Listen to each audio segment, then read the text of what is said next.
ਹੁਣ मैं ਤੁਹਾਨੂੰ ਦੱਸਣ ਜਾ ਰਿਹਾ ਹਾਂ ਇੱਕ ਲੈਪਟਾਪ ਨੂੰ ਕਿਸ ਤਰ੍ਹਾਂ ਓਪਨ ਕਰਨਾ ਹੈ, ਕਿਸ ਤਰ੍ਹਾਂ ਇਹਦੇ ਪਾਰਟਸ ਨੂੰ ਅਲੱਗ-ਅਲੱਗ ਕਰਨਾ ਹੈ ਸਾਰਿਆਂ ਨੂੰ, ਕਿਸ ਤਰ੍ਹਾਂ ਪੂਰਾ ਲੈਪਟਾਪ ਡਿਸਮੈਂਟਲ ਕਰਕੇ ਇਸ ਦੀ ਸਰਵਿਸਿੰਗ ਤੁਸੀਂ ਘਰ ਵਿੱਚ ਕਰ ਸਕਦੇ ਹੋ ਤੇ ਕਿਸ ਤਰ੍ਹਾਂ ਉਹਨੂੰ ਦੁਬਾਰਾ ਅਸੈਂਬਲ ਕੀਤਾ ਜਾ ਸਕਦਾ ਹੈ, ਕੀ ਤੁਸੀਂ ਇਹਦੇ ਵਿੱਚ ਪ੍ਰੀਕਾਸ਼ਨਸ ਰੱਖਣੀਆਂ ਨੇ ਤੇ ਸਾਰਾ ਮੈਂ ਤੁਹਾਨੂੰ ਹੁਣ ਦੱਸਾਂਗਾ। ਇਹ ਇੱਕ ਡੈਲ ਦਾ ਇੰਸਪਾਇਰੋਨ ਮਾਡਲ ਹੈ N5010 ਇਹ ਫਸਟ ਜਨਰੇਸ਼ਨ ਦਾ core i3 DDR3 2GB RAM ਦੇ ਨਾਲ ਲੈਪਟਾਪ ਹੈ। 15.6 ਇੰਚ LED ਸਕਰੀਨ ਹੈ ਇਹਦੇ ਵਿੱਚ, HD ਰੈਡੀ। ਆਲਰਾਈਟ, ਅਗਰ ਹੁਣ ਤੁਸੀਂ ਇਹਨੂੰ ਅਗਰ ਓਪਨ ਕਰਨਾ ਚਾਹੁੰਦੇ ਹੋ ਤਾਂ ਸਭ ਤੋਂ ਪਹਿਲਾਂ ਇਹਨੂੰ ਉਲਟਾ ਕਰਕੇ ਇਸ ਦੀ ਬੈਟਰੀ ਬਾਹਰ ਨਿਕਾਲੋ।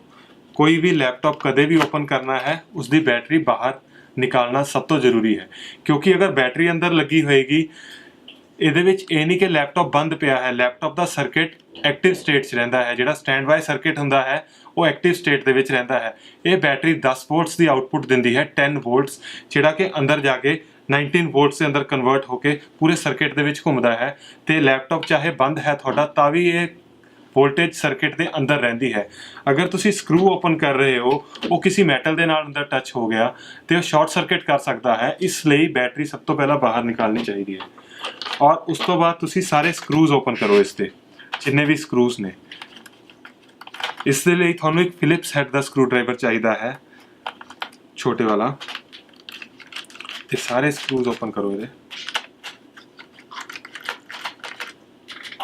ਹਰ ਇੱਕ ਲੈਪਟਾਪ ਦਾ ਖੁੱਲਣ ਦਾ ਤਰੀਕਾ ਤਕਰੀਬਨ ਸੇਮ ਰਹਿੰਦਾ ਹੈ, ਬਸ ਕੁਝ ਇੱਕ ਲੌਕਸ ਹੁੰਦੇ ਨੇ ਜਿਹੜੇ ਅਲੱਗ-ਅਲੱਗ ਥਾਵਾਂ ਤੇ ਹੁੰਦੇ ਨੇ। ਜਿਸ ਤਰ੍ਹਾਂ ਤੁਸੀਂ ਲੈਪਟਾਪਸ ਖੋਲਦੇ ਜਾਓਗੇ ਤੁਹਾਨੂੰ ਲੌਕਸ ਦੀ ਆਈਡੈਂਟੀਫਿਕੇਸ਼ਨ ਹੁੰਦੀ ਜਾਏਗੀ ਕਿ ਕਿਹੜੇ ਲੈਪਟਾਪ ਦਾ ਕਿਸ ਤਰ੍ਹਾਂ ਲੌਕ ਖੁੱਲਦਾ ਹੈ। ਬਸ ਗੱਲ ਇਹ ਹੈ ਕਿ ਜਦੋਂ ਤੁਸੀਂ ਪਹਿਲੀ ਵਾਰੀ ਲੈਪਟਾਪ ਖੋਲਣ ਜਾ ਰਹੇ ਹੋ ਬਹੁਤ ਧਿਆਨ ਨਾਲ ਤੁਸੀਂ ਇਹਦੇ ਲੌਕਸ ਖੋਲਣੇ ਨੇ। ਜਿੱਥੇ ਤੁਹਾਨੂੰ ਲੱਗ ਰਿਹਾ ਕਿ ਕੁਝ ਐਕਸਟਰਾ ਫੋਰਸ ਲੱਗ ਰਹੀ ਹੈ ਉੱਥੇ ਤੁਸੀਂ ਥੋੜੀ ਦੇਰ ਰੁਕ ਕੇ ਚੈੱਕ ਕਰੋ ਕੋਈ ਸਕਰੂ ਤਾਂ ਨਹੀਂ ਵਿੱਚ ਫਸਿਆ ਰਹਿ ਗਿਆ, ਕਿਉਂਕਿ ਕਈ ਵਾਰੀ ਸਕਰੂ ਹਿਡਨ ਹੁੰਦੇ ਨੇ ਨੀਚੇ, ਕਈ ਵਾਰੀ ਸਟicker ਲੱਗਿਆ ਹੁੰਦਾ ਹੈ ਉੱਪਰ, ਠੀਕ ਹੈ, ਉਹ ਸਟicker ਰਿਮੂਵ ਕਰਕੇ ਦੇਖੋ ਨੀਚੇ ਸਕਰੂ ਤਾਂ ਨਹੀਂ ਹੈ। ਅਗਰ ਤੁਹਾਡੀ ਕੁਝ ਜ਼ਿਆਦਾ ਫੋਰਸ ਲੱਗ ਰਹੀ ਹੈ ਤਾਂ ਤੁਸੀਂ ਉੱਥੇ ਫੋਰਸ ਨਾ ਲਗਾਓ, ਹੋ ਸਕਦਾ ਉਸ ਕੇਸ ਦੇ ਵਿੱਚ ਤੁਹਾਡੀ ਪਲਾਸਟਿਕ ਕ੍ਰੈਕ ਹੋ ਜਾਏ ਤੇ ਤੁਸੀਂ ਲੈਪਟਾਪ ਨੂੰ ਡੈਮੇਜ ਕਰ ਦਿਓ। ਆ ਦੇਖੋ ਹੁਣ ਮੈਂ ਇਹਦੇ ਸਕਰੂਜ਼ ਤਕਰੀਬਨ ਓਪਨ ਕਰ ਦਿੱਤੇ ਨੇ ਸਾਰੇ। ਸਾਰੇ ਸਕਰੂਜ਼ ਨੂੰ ਸਾਈਡ ਤੇ ਰੱਖ ਲਓ। ਹੋਰ ਵੀ ਚੰਗਾ ਹੋਵੇਗਾ ਜੇ ਤੁਸੀਂ ਇੱਕ ਛੋਟੇ ਜਿਹੇ ਕਿਸੇ ਪੈਕੇਟ ਦੇ ਵਿੱਚ ਜਾਂ ਡੱਬੀ ਦੇ ਵਿੱਚ ਪਾ ਕੇ ਰੱਖੋ ਸਕਰੂਜ਼। ਆ ਮੈਂ ਇੱਕ ਕਵਰ ਲਿਫਟ ਕਰਨ ਜਾ ਰਿਹਾ ਹਾਂ। ਇਹਦਾ ਸਕਰੂ ਤਾਂ ਅਸੀਂ ਓਪਨ ਕਰ ਦਿੱਤਾ ਪਰ ਇਹ ਆਸਾਨੀ ਨਾਲ ਬਾਹਰ ਨਹੀਂ ਆਉਂਦਾ। ਇਹਦੇ ਵੀ ਇੱਥੇ ਲੌਕਸ ਹੁੰਦੇ ਨੇ ਸਾਈਡ ਤੇ, ਟਿਕ ਕਰਕੇ ਬਾਹਰ ਆਉਂਦਾ ਹੈ। ਤੇ ਇਹਦੇ ਨੀਚੇ ਤੁਹਾਡੀ ਰੈਮ ਲੱਗੀ ਹੋਈ ਹੈ DDR3 2GB, ਠੀਕ ਹੈ। ਇਹਦੇ ਨੀਚੇ ਦੋ ਸਕਰੂਜ਼ ਹੋਰ ਨੇ। ਇਹ ਜਿਹੜਾ ਸਕਰੂ ਹੈ ਕੀਬੋਰਡ ਨੂੰ ਹੋਲਡ ਕਰਕੇ ਰੱਖਦਾ ਹੈ, ਠੀਕ ਹੈ। ਕਈ ਲੈਪਟਾਪਸ ਦੇ ਵਿੱਚ ਡਿਫਰੈਂਟ ਤਰੀਕੇ ਨਾਲ ਲੱਗਿਆ ਹੁੰਦਾ ਹੈ ਕੀਬੋਰਡ। ਸਕਰੂਜ਼ ਬਾਹਰ ਹੁੰਦੇ ਨੇ, ਕਈਆਂ ਨੂੰ 3 ਸਕਰੂਜ਼ ਹੁੰਦੇ ਨੇ, 1 2 3, ਠੀਕ ਹੈ। ਕਈਆਂ ਨੂੰ ਕੋਈ ਵੀ ਸਕਰੂ ਨਹੀਂ ਹੁੰਦਾ। ਇਹ ਹਰ ਇੱਕ ਲੈਪਟਾਪ ਦਾ ਡਿਫਰੈਂਟ ਹੁੰਦਾ ਹੈ। ਤੇ ਤੁਹਾਨੂੰ ਹੋ ਸਕਦਾ ਕੀਬੋਰਡ ਦਾ ਨਿਸ਼ਾਨ ਵੀ ਬਣਿਆ ਹੋਇਆ ਮਿਲੇ ਇੱਥੇ ਕਿ ਕੀਬੋਰਡ ਦਾ ਸਕਰੂ ਹੈ। ਦੂਜਾ ਸਕਰੂ ਹੁੰਦਾ ਹੈ DVD ਰਾਈਟਰ ਦਾ। ਇਹਨੂੰ ਤੁਸੀਂ ਅਲੱਗ ਕਰੋਗੇ ਸਕਰੂ ਨੂੰ ਤਾਂ ਤੁਹਾਡਾ DVD ਰਾਈਟਰ ਬਾਹਰ ਆ ਜਾਏਗਾ। ਆ ਦੇਖੋ, ਜਾਂ ਤੁਸੀਂ ਇੱਥੋਂ ਪੁਸ਼ ਕਰ ਸਕਦੇ ਹੋ, ਇਹ ਤੁਹਾਡਾ ਬਾਹਰ ਆ ਗਿਆ। ਅਗਰ ਇੱਥੋਂ ਨਹੀਂ ਪੁਸ਼ ਕਰ ਸਕਦੇ ਤਾਂ 4 ਉਂਗਲਾਂ ਇੱਥੇ ਫਸਾ ਕੇ ਆਰਾਮ ਨਾਲ ਇਹਨੂੰ ਖਿੱਚੋ, ਇਹ ਬਾਹਰ ਆ ਜਾਂਦਾ ਹੈ। ਇਹ ਇੱਕ SATA DVD ਰਾਈਟਰ ਹੈ। ਇਹਦੇ ਉੱਪਰ ਇਹਦਾ ਮੈਨੂਫੈਕਚਰਿੰਗ ਈਅਰ ਆਫ ਮੈਨੂਫੈਕਚਰਿੰਗ ਲਿਖਿਆ ਹੁੰਦਾ ਹੈ। ਲੈਪਟਾਪ ਦੇ ਹਰ ਇੱਕ ਪ੍ਰੋਡਕਟ ਦੇ ਉੱਪਰ ਉਹਦਾ ਈਅਰ ਆਫ ਮੈਨੂਫੈਕਚਰਿੰਗ ਲਿਖਿਆ ਹੁੰਦਾ ਹੈ ਕਿ ਕਦੋਂ ਇਹ ਮੈਨੂਫੈਕਚਰ ਹੋਇਆ। ਸਾਰੇ ਪਾਰਟਸ ਨੂੰ ਇੱਕ ਸਿਸਟਮੈਟਿਕ ਤਰੀਕੇ ਨਾਲ ਅਰੇਂਜ ਕਰਕੇ ਸਾਈਡ ਤੇ ਰੱਖ ਦਿਓ, ਜਾਂ ਹੋ ਸਕੇ ਤਾਂ ਇੱਕ ਬਾਕਸ ਲਗਾ ਲਓ ਪਾਰਟਸ ਰੱਖਣ ਲਈ, ਠੀਕ ਹੈ। ਇਸ ਤੋਂ ਬਾਅਦ ਲੈਪਟਾਪ ਦੇ ਸਾਰੇ ਸਕਰੂਜ਼ ਖੁੱਲ ਗਏ ਨੇ। ਹੁਣ ਦੇਖੋ, ਇਸ ਤੋਂ ਬਾਅਦ ਲੈਪਟਾਪ ਨੂੰ ਤੁਸੀਂ ਸਿੱਧਾ ਕਰਨਾ ਹੈ। ਸਿੱਧਾ ਕਰਨ ਤੋਂ ਮੇਰਾ ਭਾਵ ਇਹ ਹੈ ਕਿ ਇਹਦਾ ਜਿਹੜਾ ਉੱਪਰ ਕੀਬੋਰਡ ਦਿਖ ਰਿਹਾ ਹੈ, ਕੀਬੋਰਡ ਅਲੱਗ ਕਰਨਾ ਹੈ। ਇਹਦਾ ਕੀਬੋਰਡ ਕਿਸ ਤਰ੍ਹਾਂ ਅਲੱਗ ਹੋਏਗਾ? ਦੇਖੋ, ਕੁਝ ਲੈਪਟਾਪਸ ਤਾਂ ਇਸ ਤਰ੍ਹਾਂ ਹੁੰਦੇ ਨੇ ਕਿ ਕੀਬੋਰਡ ਤੁਸੀਂ ਨੀਚੇ ਤੋਂ ਸਕਰੂ ਖੋਲ੍ਹਤੇ ਕੀਬੋਰਡ ਸਿੱਧਾ ਇੱਦਾਂ ਬਾਹਰ ਆ ਜਾਏਗਾ, ਪਰ ਇਹਦਾ ਲੈਪਟਾਪ ਦਾ ਕੀਬੋਰਡ ਬਾਹਰ ਨਹੀਂ ਆ ਰਿਹਾ ਕਿਉਂਕਿ ਇਹਦੇ ਲੌਕਸ ਲੱਗੇ ਹੋਏ ਨੇ ਉੱਪਰ। ਆਹ ਲੌਕਸ ਹੈ, ਆਹ ਟਵੀਜ਼ਰ ਦੇ ਨਾਲ ਤੁਸੀਂ ਪ੍ਰੈਸ ਕਰਨਾ ਹੈ, ਬਰੀਕ ਟਵੀਜ਼ਰ ਨਾਲ ਟਿਕ ਕਰਕੇ ਲੈਪਟਾਪ ਦਾ ਕੀਬੋਰਡ ਉੱਪਰ ਉੱਠਦਾ ਜਾਏਗਾ, ਠੀਕ ਹੈ। ਇਹਦੇ 4 ਲੌਕਸ ਨੇ, ਮੈਂ ਚਾਰੋਂ ਪ੍ਰੈਸ ਕਰ ਦਿੱਤੇ। ਆਹ ਦੇਖੋ, ਕੀਬੋਰਡ ਤੁਹਾਡਾ ਬਾਹਰ ਆ ਗਿਆ। ਕੀਬੋਰਡ ਦੇ ਨੀਚੇ ਇਹਨੂੰ ਜ਼ਿਆਦਾ ਫੋਰਸ ਨਾਲ ਉੱਪਰ ਨਹੀਂ ਖਿੱਚਣਾ ਕਿਉਂਕਿ ਹੋ ਸਕਦਾ ਤੁਹਾਡਾ ਰਿਬਨ ਕੇਬਲ ਡੈਮੇਜ ਹੋ ਜਾਏ। ਅਗਰ ਇਹ ਡੈਮੇਜ ਹੋ ਗਿਆ ਤੁਹਾਨੂੰ ਕੀਬੋਰਡ ਰਿਪਲੇਸ ਕਰਨਾ ਪਏਗਾ। ਕੀਬੋਰਡ ਨੂੰ ਉਲਟਾ ਕਰੋ, ਆ ਟਵੀਜ਼ਰ ਲਓ, ਜਿੱਥੇ ਕਨੈਕਟਰ ਲੱਗਿਆ ਹੋਇਆ ਕਨੈਕਟਰ ਨੂੰ ਸੌਫਟਲੀ ਇਹਨੂੰ ਜੈਂਟਲੀ ਲਿਫਟ ਕਰੋ। ਆ ਕੀਬੋਰਡ ਦੀ ਕੇਬਲ ਬਾਹਰ ਆ ਗਈ, ਕੀਬੋਰਡ ਤੁਹਾਡਾ ਅਲੱਗ ਹੋ ਗਿਆ। ਇਹਨੂੰ ਵੀ ਸਾਈਡ ਤੇ ਰੱਖ ਦਿਓ, ਠੀਕ ਹੈ। ਜਿੰਨੀਆਂ ਵੀ ਕੇਬਲਸ ਦਿਖ ਰਹੀਆਂ ਨੇ ਸਾਰੀਆਂ ਅਲੱਗ ਕਰੋ। ਇਹ ਹੈ ਤੁਹਾਡਾ ਪਾਵਰ ਸਵਿਚ ਦੀ ਕੇਬਲ ਆ ਰਹੀ ਹੈ। ਪਾਵਰ ਸਵਿਚ ਨੂੰ ਅਲੱਗ ਕਰੋ। ਆ ਟਵੀਜ਼ਰ ਨਾਲ ਹੀ ਚੱਕਣਾ ਹੈ, ਤੁਹਾਨੂੰ ਆਸਾਨੀ ਰਹੇਗੀ ਚੱਕਣ ਦੇ ਵਿੱਚ। ਆ ਸਾਰਾ ਟਵੀਜ਼ਰ ਦੇ ਨਾਲ ਜੈਂਟਲੀ ਪੁਲ ਇਟ ਆਊਟਸਾਈਡ। ਆ ਦੇਖੋ ਸਾਰੇ ਰਿਮੂਵ ਹੋ ਗਏ। ਇਸ ਤੋਂ ਬਾਅਦ ਚੈੱਕ ਕਰੋ ਕਿੰਨੇ ਸਕਰੂਜ਼ ਨੇ ਉੱਪਰ, ਸਾਰੇ ਸਕਰੂਜ਼ ਰਿਮੂਵ ਕਰੋ।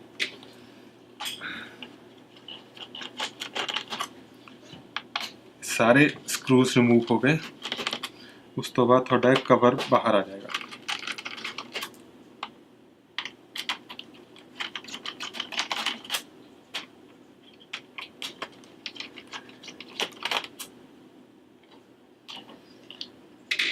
ਇੱਕ ਵਾਰੀ ਫੇਰ ਤੋਂ ਧਿਆਨ ਨਾਲ ਚੈੱਕ ਕਰ ਲਓ ਕਿਤੇ ਕੋਈ ਸਟicker ਤਾਂ ਨਹੀਂ ਲੱਗਿਆ ਹੋਇਆ। ਹੋ ਸਕਦਾ ਸਟicker ਨੂੰ ਇਹਦਾ ਛਿਲ ਕੇ ਦੇਖੋ, ਹੋ ਸਕਦਾ ਉਹਦੇ ਨੀਚੇ ਸਕਰੂ ਹੋਵੇ। ਇਸ ਤਰ੍ਹਾਂ ਹੁੰਦਾ ਹੈ ਜ਼ਿਆਦਾਤਰ ਲੈਨੋਵੋ ਦੇ ਲੈਪਟਾਪਸ ਦੇ ਵਿੱਚ ਇਸ ਤਰ੍ਹਾਂ ਹੁੰਦਾ ਹੈ। ਆਲਰਾਈਟ, ਤੇ ਹੁਣ ਇਹ ਲੈਪਟਾਪ ਦਾ ਸਾਰੇ ਸਕਰੂਜ਼ ਨਿਕਲ ਚੁੱਕੇ ਨੇ। ਅਗਰ ਲੌਕਸ ਟਾਈਟ ਨੇ, ਇਹਦੇ ਸਾਰੇ ਲੌਕਸ ਹੁੰਦੇ ਨੇ ਸਾਈਡਾਂ ਤੇ, ਉਹਨੂੰ ਕਿਸ ਤਰ੍ਹਾਂ ਖੋਲਣਾ ਹੈ ਮੈਂ ਤੁਹਾਨੂੰ ਉਹ ਵੀ ਦੱਸਣਾ ਚਾਹਾਂਗਾ। ਇੱਕ ਦੇਖੋ ਸ਼ਾਰਪ ਆਬਜੈਕਟ ਨਹੀਂ ਯੂਜ਼ ਕਰਨਾ ਸਭ ਤੋਂ ਪਹਿਲਾਂ, ਜਿਸ ਤਰ੍ਹਾਂ ਕਿ ਟਵੀਜ਼ਰ ਹੋ ਗਿਆ ਜਾਂ ਫਿਰ ਤੁਹਾਡਾ ਸਕਰੂ ਡਰਾਈਵਰ ਹੋ ਗਿਆ। ਸ਼ਾਰਪ ਆਬਜੈਕਟ ਯੂਜ਼ ਕਰੋਗੇ ਤਾਂ ਇੱਥੇ ਸਕ੍ਰੈਚ ਪਏਗਾ, ਠੀਕ ਹੈ। ਇੱਕ ਪਲਾਸਟਿਕ ਦਾ ਕੋਈ ਵੀ ਤਿੱਖੀ ਪਲਾਸਟਿਕ ਦਾ ਟੁਕੜਾ ਲੈ ਲਓ, ਜਾਂ ਮਤਲਬ ਕਿ ਸ਼ਾਰਪ ਆਬਜੈਕਟ ਨਹੀਂ ਹੋਣਾ ਚਾਹੀਦਾ। ਉਹਦੇ ਨਾਲ ਆ ਕਾਰਨਰ ਲਿਫਟ ਕਰੋ ਥੋੜਾ ਜਿਹਾ, ਠੀਕ ਹੈ। ਇਹ ਲਿਫਟ ਹੋ ਗਿਆ ਜਦੋਂ,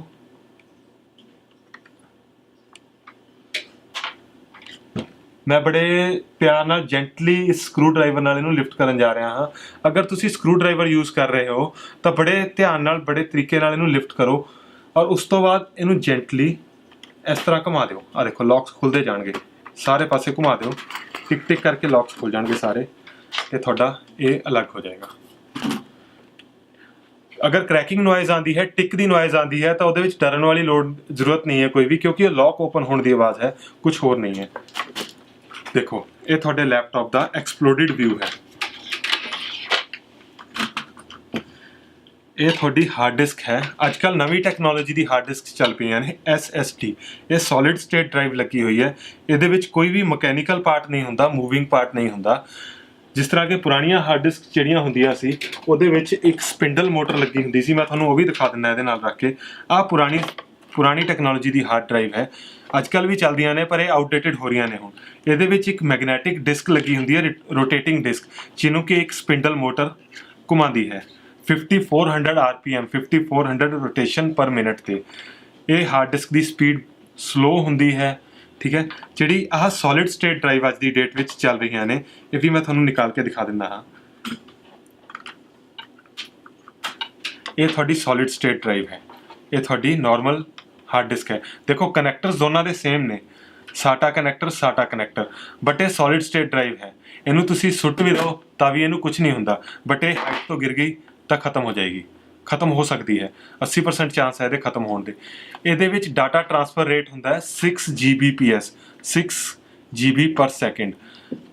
ਇਹਦੇ ਵਿੱਚ ਡਾਟਾ ਟ੍ਰਾਂਸਫਰ ਰੇਟ ਬਹੁਤ ਘੱਟ ਹੁੰਦਾ ਹੈ, MBs ਦੇ ਵਿੱਚ ਹੁੰਦਾ ਹੈ। ਇਹ ਇੱਕ ਬਹੁਤ ਬੜਾ ਚੇਂਜ ਹੈ ਇਸ ਟੈਕਨੋਲੋਜੀ ਦੇ ਵਿੱਚ। ਇਸ ਕਰਕੇ ਜਿਹੜੀਆਂ SSDs ਨੇ, ਸੋਲਿਡ ਸਟੇਟ ਡਰਾਈਵਸ, ਇਹ ਸਾਰੀ ਟੈਕਨੋਲੋਜੀ ਨੂੰ ਰਿਪਲੇਸ ਕਰ ਰਹੀਆਂ ਨੇ।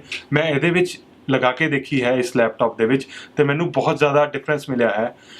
ਇਹਦੇ ਨਾਲ ਬਰਾਊਜ਼ਿੰਗ ਸਪੀਡ ਤੁਹਾਡੀ ਸਾਰੀ, ਹਰ ਇੱਕ ਤਰ੍ਹਾਂ ਦੀ ਸਪੀਡ, ਮਤਲਬ ਜਿਹੜੀ ਕਿ ਸਟਾਰਟਅਪ ਸਪੀਡ ਲਗਾ ਲਓ, ਪ੍ਰੋਗਰਾਮ ਇੰਸਟਾਲ ਹੋਣ ਦੀ ਸਪੀਡ ਲਗਾ ਲਓ, ਕਾਪੀਇੰਗ ਸਪੀਡ ਲਗਾ ਲਓ, ਹੈਂਗ ਹੋਣ ਦਾ ਤਾਂ ਸਵਾਲ ਹੀ ਪੈਦਾ ਨਹੀਂ ਹੁੰਦਾ, ਕਿਉਂਕਿ ਇਹਦੇ ਵਿੱਚ ਨਾ ਕੋਈ ਬੈਡ ਸੈਕਟਰ ਆਉਣਾ, ਨਾ ਇਹਦਾ ਮੀਡੀਆ ਖਰਾਬ ਹੋਣਾ, ਨਾ ਇਹਦੀ ਡਿਸਕ ਖਰਾਬ ਹੋਣੀ ਹੈ। ਇਲੈਕਟ੍ਰੋਨਿਕ ਸਰਕਿਟ ਹੈ, ਜਦੋਂ ਖਰਾਬ ਹੋਏਗਾ ਇਲੈਕਟ੍ਰੋਨਿਕ ਸਰਕਿਟ ਹੋਏਗਾ ਖਰਾਬ, ਪਰ ਇੰਨੀ ਜਲਦੀ ਖਰਾਬ ਨਹੀਂ ਹੁੰਦਾ।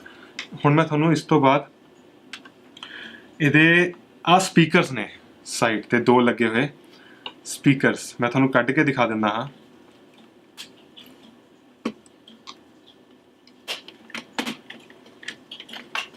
ਹਰ ਲੈਪਟਾਪ ਦੇ ਸਪੀਕਰਸ ਦਾ ਡਿਜ਼ਾਈਨ ਡਿਫਰੈਂਟ ਹੁੰਦਾ ਹੈ, ਪਰ ਸਪੀਕਰਸ ਇੱਕੋ ਤਰ੍ਹਾਂ ਦੇ ਹੁੰਦੇ ਨੇ ਸਾਰਿਆਂ ਦੇ, ਮਤਲਬ ਕਿ ਲੈਫਟ ਐਂਡ ਰਾਈਟ।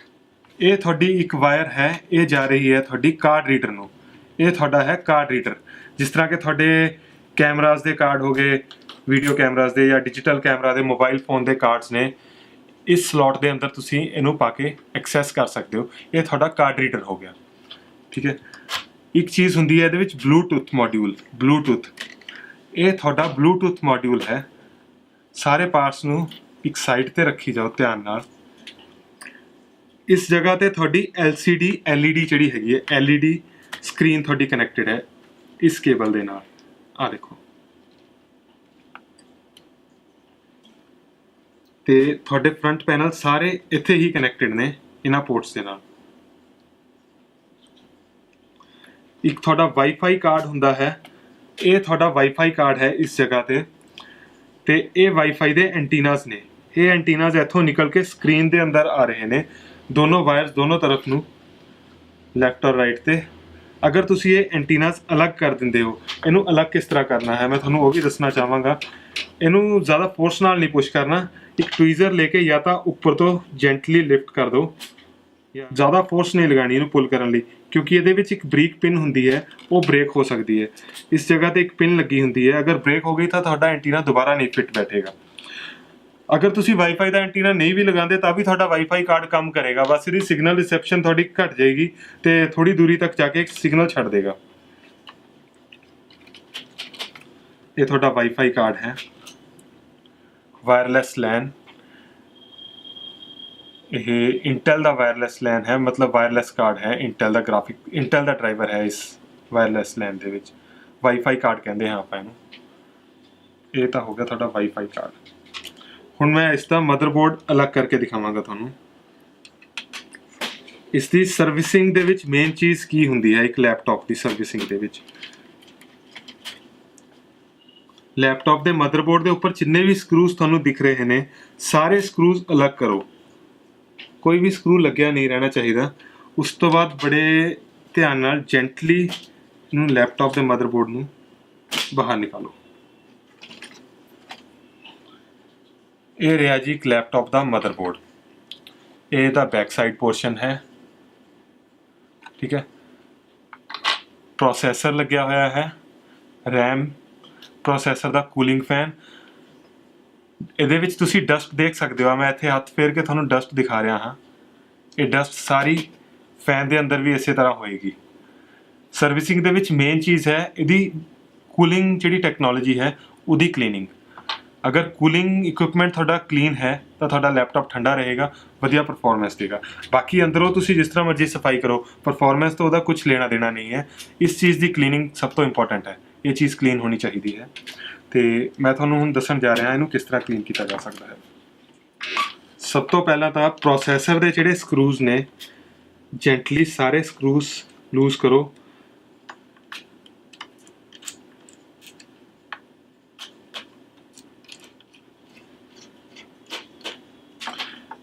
ਫੈਨ ਦਾ ਪਾਵਰ ਕਨੈਕਟਰ ਦੇਖੋ, ਇਹ ਫੈਨ ਦਾ ਪਾਵਰ ਕਨੈਕਟਰ ਹੈ। ਇਹਦੇ ਵਿੱਚ 3 ਵਾਇਰਸ ਨੇ। ਇਹ ਫੈਨ ਆਪਰੇਟ ਹੁੰਦਾ ਹੈ 5 ਵੋਲਟਸ DC ਤੇ, positive 5 Voltas, negative ground, red is for positive, black for negative ground. ਇੱਕ ਯੈਲੋ ਵਾਇਰ ਹੈ, ਯੈਲੋ ਵਾਇਰ ਡਿਟਰਮਿਨ ਕਰਦੀ ਹੈ ਇਹਦੀ RPM, ਰੋਟੇਸ਼ਨ ਪਰ ਮਿੰਟ, ਕਦੋਂ ਫੈਨ ਨੂੰ ਸਵਿਚ ਆਫ ਕਰਨਾ ਹੈ, ਸਵਿਚ ਔਨ ਕਰਨਾ ਹੈ। ਇਹ ਸਿਗਨਲ ਸਾਰਾ ਇਸੀ ਵਾਇਰ 'ਚੋਂ ਜਾਂਦਾ ਹੈ। ਜਦੋਂ ਤਾਂ ਲੈਪਟਾਪ ਗਰਮ ਹੋ ਜਾਂਦਾ ਹੈ, ਇਸ ਕੰਡੀਸ਼ਨ 'ਚ ਕਈ ਵਾਰੀ ਫੈਨ ਬੰਦ ਵੀ ਰਹਿੰਦਾ ਹੈ, ਉਹ ਸਾਰਾ ਸਿਗਨਲ ਇਸ ਯੈਲੋ ਵਾਇਰ 'ਚੋਂ ਟਰੈਵਲ ਕਰਦਾ ਹੈ।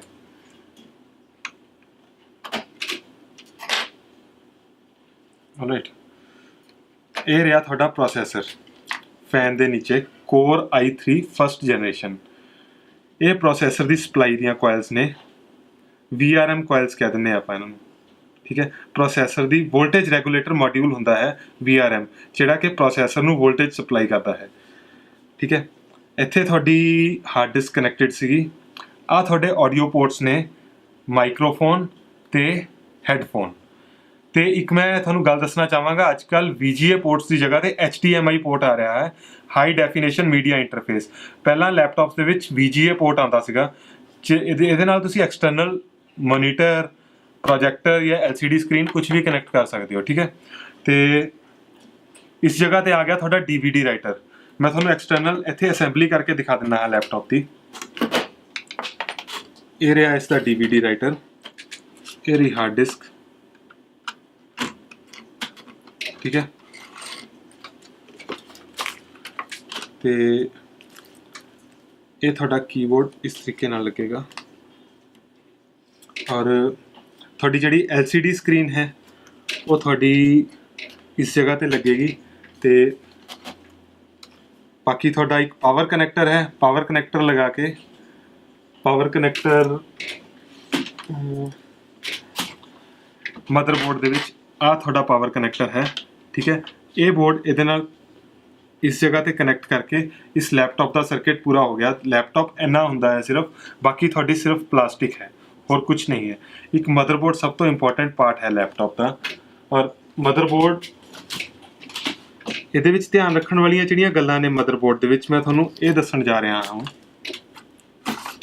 ਕਿ ਇਹਨੂੰ ਸਰਵਿਸ ਕਰਦੇ ਹੋਏ ਕਿਸ ਚੀਜ਼ ਦਾ ਧਿਆਨ ਰੱਖਣਾ ਹੈ। ਸਭ ਤੋਂ ਪਹਿਲੀ ਚੀਜ਼ ਮਦਰਬੋਰਡ ਦੇ ਵਿੱਚ ਜਿਹੜੀ ਧਿਆਨ ਰੱਖਣੀ ਹੈ, ਮਦਰਬੋਰਡ ਨੂੰ ਬੈਂਡ ਨਹੀਂ ਕਰਨਾ, ਬਿਲਕੁਲ ਵੀ ਬੈਂਡ ਨਹੀਂ ਹੋਣਾ ਚਾਹੀਦਾ। ਬੈਂਡ ਮੇਰੇ ਕਹਿਣ ਦਾ ਮਤਲਬ ਹੈ ਥੋੜੀ ਜਿਹੀ ਵੀ ਇਸ ਤਰ੍ਹਾਂ ਫੋਰਸ ਨਹੀਂ ਲੱਗਣੀ ਚਾਹੀਦੀ। ਇਸ ਤਰੀਕੇ ਨਾਲ ਬੈਂਡ ਹੋਣ ਵਾਲੀ, ਤੁਸੀਂ ਪਕੜਦੇ ਵੀ ਹੋ ਤਾਂ ਜੈਂਟਲੀ ਪਕੜੋ ਇਹਨੂੰ, ਕਿਉਂਕਿ ਜਿਹੜਾ ਮਦਰਬੋਰਡ ਹੁੰਦਾ ਹੈ ਇਹ 6 ਲੇਅਰਡ ਮਦਰਬੋਰਡ ਹੁੰਦਾ ਹੈ, 6 to 8 ਲੇਅਰਡ। ਇਹ ਮੇਰੇ ਕਹਿਣ ਦਾ ਮਤਲਬ ਹੈ ਕਿ ਸਰਕਟ ਦੀ ਲੇਅਰਸ ਉੱਪਰ ਬਣੀਆਂ ਹੋਈਆਂ ਆ ਦਿਖ ਰਹੀਆਂ ਤੁਹਾਨੂੰ ਛੋਟੀਆਂ ਛੋਟੀਆਂ, ਇਸੇ ਤਰ੍ਹਾਂ ਸਰਕਟ ਦੀ ਲੇਅਰਸ ਨੀਚੇ ਹੈ ਜਿਨ੍ਹਾਂ ਪਰ ਕੰਪੋਨੈਂਟਸ ਲੱਗੇ ਹੋਏ ਨੇ। ਇੱਕ ਲੇਅਰ ਆ ਹੋਗੀ, ਇੱਕ ਲੇਅਰ ਉਲਟੀ ਸਾਈਡ ਤੇ ਹੋਗੀ, 2 ਲੇਅਰਸ ਔਰ 4 ਲੇਅਰਸ ਇਹਦੇ ਅੰਦਰ ਨੇ ਮਦਰਬੋਰਡ ਦੇ, ਮਤਲਬ ਕਿ ਟੋਟਲ 6 ਲੇਅਰ ਮਦਰਬੋਰਡ ਹੈ ਇਹ, ਠੀਕ ਹੈ। ਅਗਰ ਥੋੜਾ ਜਿਹਾ ਵੀ ਬੈਂਡ ਹੁੰਦਾ ਤਾਂ ਕੋਈ ਵੀ ਸਰਕਟ ਕਿਤੋਂ ਵੀ ਬ੍ਰੇਕ ਹੋ ਜਾਏਗਾ ਤੇ ਉਸ ਕੰਡੀਸ਼ਨ 'ਚ ਮਦਰਬੋਰਡ ਕਬਾੜ ਹੋ ਜਾਏਗਾ, ਬੇਕਾਰ, ਉਹ ਰਿਪੇਅਰ ਨਹੀਂ ਹੋ ਸਕਦਾ ਲੇਅਰ ਅਗਰ ਇੱਕ ਵਾਰੀ ਕ੍ਰੈਕ ਹੋ ਗਈ, ਠੀਕ ਹੈ। ਤੇ ਕੁਝ ਮੈਂ ਇਹਦੇ ਓਵਰਵਿਊ ਦੱਸ ਦਿੰਦਾ ਤੁਹਾਨੂੰ ਸਪਲਾਈ ਦੇ ਬਾਰੇ। ਜਿਹੜੀ ਤਾਂ ਆਪਣੇ ਪਾਵਰ ਬੋਰਡ ਤੋਂ ਸਪਲਾਈ ਆਉਂਦੀ ਹੈ, ਇਸ ਕਨੈਕਟਰ ਤੇ ਇਹਦਾ ਪਾਵਰ ਬੋਰਡ ਲੱਗਦਾ ਹੈ। DC ਸਪਲਾਈ 19 ਵੋਲਟਸ ਆਉਂਦੀ ਹੈ ਇਹਦੇ ਵਿੱਚ, ਠੀਕ ਹੈ। ਤੇ ਆਹ ਤੁਹਾਡਾ ਬੈਟਰੀ ਕਨੈਕਟਰ ਹੈ। ਬੈਟਰੀ ਕਨੈਕਟਰ ਆਊਟਪੁੱਟ ਕੱਢਦਾ ਹੈ 10 ਵੋਲਟਸ ਬੈਟਰੀ ਚਾਰਜਿੰਗ ਲਈ, ਠੀਕ ਹੈ। ਆਹ ਬੈਟਰੀ ਚਾਰਜਿੰਗ ਦੀ ਕੋਇਲ ਹੈ। ਕਦੇ ਵੀ ਲੈਪਟਾਪ ਰਿਪੇਅਰ ਕਰਨਾ ਹੈ ਤੁਸੀਂ ਤਾਂ ਤੁਸੀਂ ਬੈਟਰੀ ਚਾਰਜਿੰਗ ਦਾ ਕਰੰਟ ਇਸ ਜਗ੍ਹਾ ਤੇ ਚੈੱਕ ਕਰ ਸਕਦੇ ਹੋ।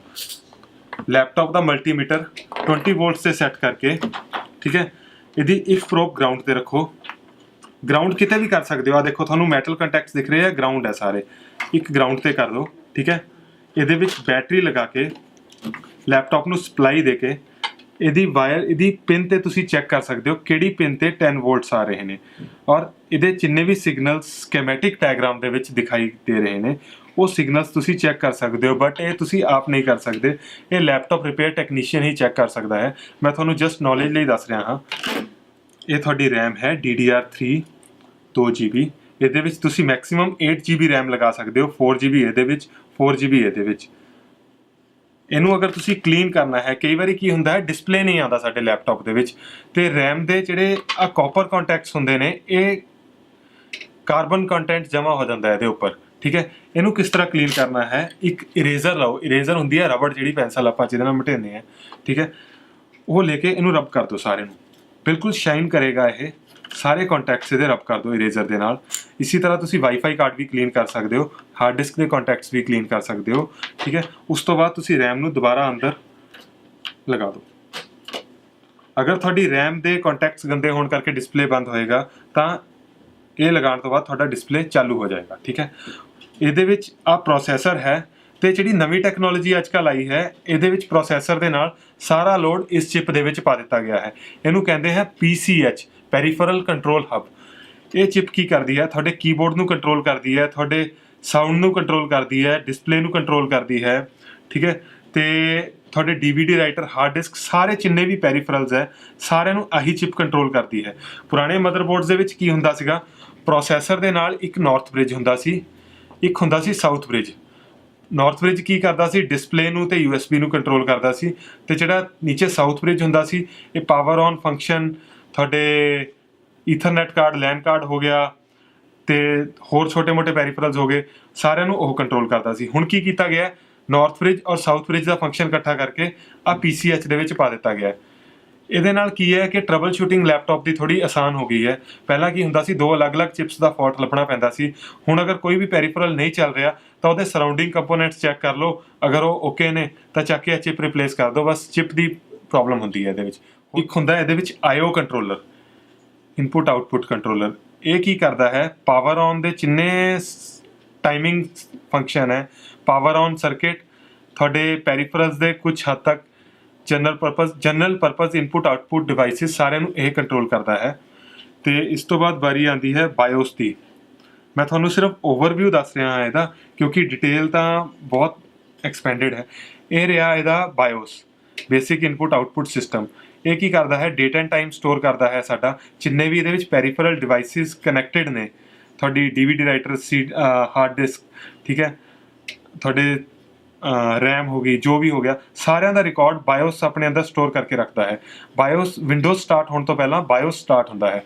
अगर थोड़ा बायोस फॉल्टी है तो थोड़ी मशीन ते डिस्प्ले नहीं आएगा, हो सकता पावर ऑन भी ना हो। ये बायोस का फंक्शन बहुत ज़रूरी है फंक्शन करना। ये बायोस अगर थोड़ा खराब हो जाता है तो इसी चिप ਨੂੰ दोबारा प्रोग्राम किया जाता है। ये चिप नवी पा के भी थोड़ा लैपटॉप चलेगा नहीं। ਇਹਦੇ ਵਿੱਚ ਇੱਕ प्रोग्राम स्टोर्ड है, नवी चिप ਦੇ ਅੰਦਰ ਉਹ प्रोग्राम स्टोर करके ਤਾਂ ਇਹਦੇ ਵਿੱਚ ਲਗਾਇਆ ਜਾਂਦਾ ਹੈ, ਅਦਰਵਾਈਜ਼ ਲੈਪਟਾਪ ਨਹੀਂ ਚੱਲਦਾ। ਠੀਕ ਹੈ, ਇਸ ਤੋਂ ਬਾਅਦ ਵਾਰੀ ਆਉਂਦੀ ਹੈ ਸਾਊਂਡ ਕੰਟਰੋਲਰ ਚਿਪ ਦੀ। ਆਹ ਤੁਹਾਡੀ ਸਾਊਂਡ ਕੰਟਰੋਲਰ ਚਿਪ ਹੈ ਇਸ ਜਗ੍ਹਾ ਤੇ, ਇਹਦੇ ਉੱਪਰ ਲਿਖਿਆ ਹੋਇਆ IDT। ਇਹਦੇ ਡਰਾਈਵਰ ਦਾ ਮਾਡਲ ਹੈ IDT ਹਾਈ ਡੈਫੀਨੇਸ਼ਨ ਆਡੀਓ।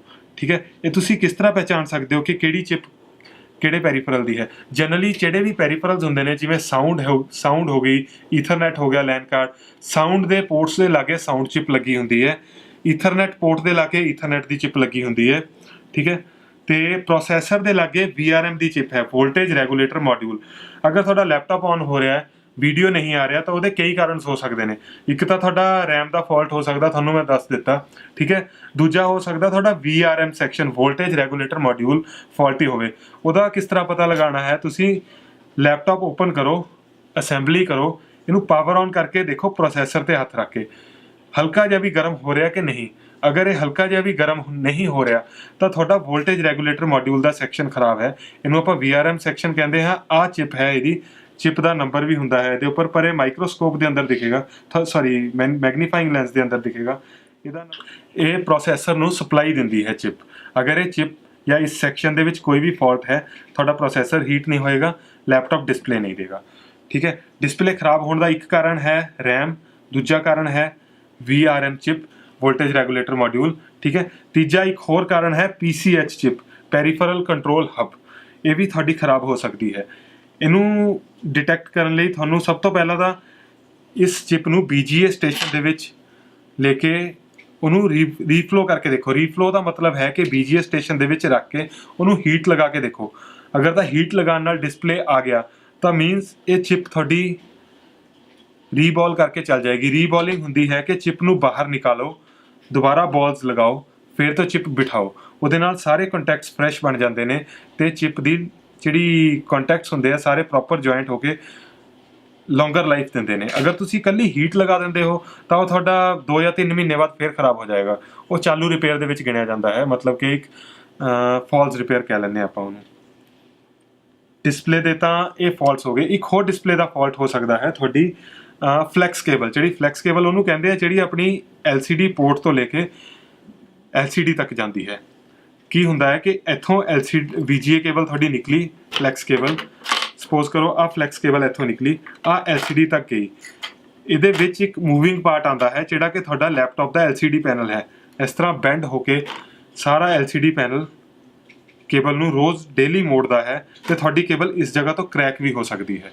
ਠੀਕ ਹੈ, ਇੱਕ ਤਾਂ ਇਹ ਫਾਲਟ ਹੋ ਸਕਦਾ ਹੈ ਡਿਸਪਲੇ ਦਾ। ਦੂਜਾ ਹੋ ਸਕਦਾ ਲੂਜ਼ ਕੰਟੈਕਟ, ਇੱਧਰੋਂ ਇਸ ਜਗ੍ਹਾ ਤੋਂ ਜਾਂ LCD ਦੇ ਅੰਦਰ ਤੋਂ ਹੋ ਸਕਦਾ ਕੇਬਲ ਖਿੱਚ ਕੇ ਲੂਜ਼ ਹੋ ਗਈ ਹੋਵੇ, ਕਿਉਂਕਿ ਡੇਲੀ ਫੋਲਡ ਕਰਨ ਨਾਲ ਇਹ ਖਿੱਚ ਵੀ ਹੋ ਜਾਂਦੀ ਹੈ ਕਈ ਵਾਰੀ। ਕੇਬਲ ਕਰੈਕ ਹੋ ਸਕਦੀ ਹੈ, ਕੇਬਲ ਲੂਜ਼ ਹੋ ਸਕਦੀ ਹੈ।